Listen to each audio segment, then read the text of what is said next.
questions that I always like to ask when considering action or inaction as a member of Congress is, how does this hearing, this bill, or this regulation create jobs and grow the economy in my district of St. Louis, Missouri, and across the nation? My constituents want good paying jobs and opportunities for themselves and their children, their families. Mr. Solomon, the only one, Mr. Mooney, you're blocking my way.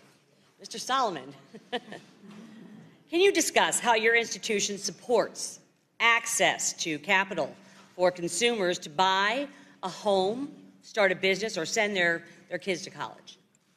Sure. We generally have not been a consumer bank, but we've just started a very, very small consumer business. At this point in time, we take deposits and we make small unsecured loans for consumers that amount from $3,500 to $40,000.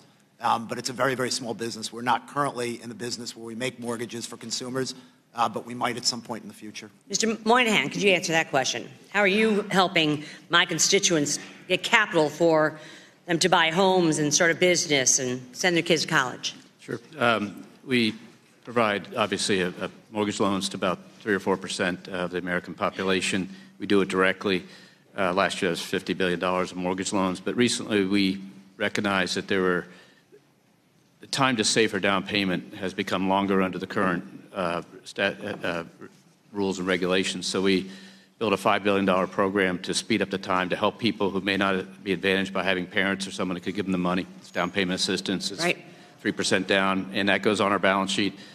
Good credit quality, and we do programs like that. And last year we did $4.7 billion on low and moderate affordable housing. Not only homes to own, but homes to rent and a good place to live, which we think. How much in low and moderate income housing?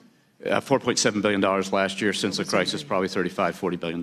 Right. You all are not just banks that provide credit and loans. You're also providing hundreds of thousands of good-paying American jobs. Could we quickly go down the line, and I'd ask each one of you, if you're able, to quickly answer, how many people do your institutions employ here in the United States of America? We'll start at the end here. Mr. Goldman, with you.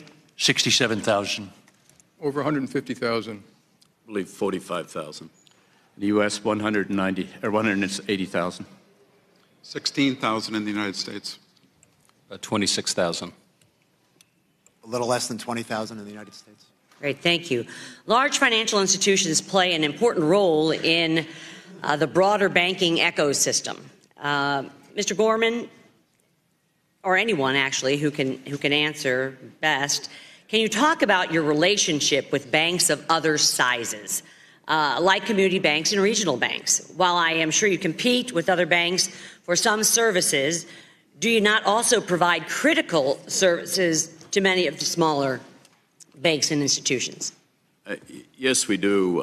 We engage in a number of activities for them, whether it's raising capital, helping them manage their liquidity, providing various forms of financial advice, and being there as a participant in the markets with other financial institutions. A lot of the smaller financial institutions don't have the technology, some of the capability that the large institutions are blessed to have simply because of their scale. Anyone else? Mr. Corbett? Yes, we provide financial services for banks of all shapes and sizes, community banks, regional banks, national banks, and every bank sitting at this table with me is a client of our bank. Very good point. I also serve as the ranking member on diversity and inclusion. Mr. Moynihan, who drives diversity and inclusion at Bank of America? I do, and the other management team members drive it. You know, it's interesting. Most people talk about diversity and inclusion as a kind of an HR issue. Why is it important to you as a CEO and to the business?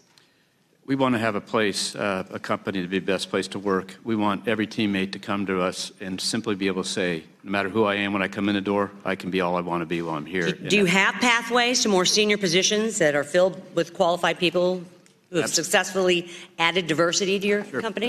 We're 50% women, 40+% women managers. Just in the last 3 years, the top 3 layers of the company went from about 35% women to 45% women.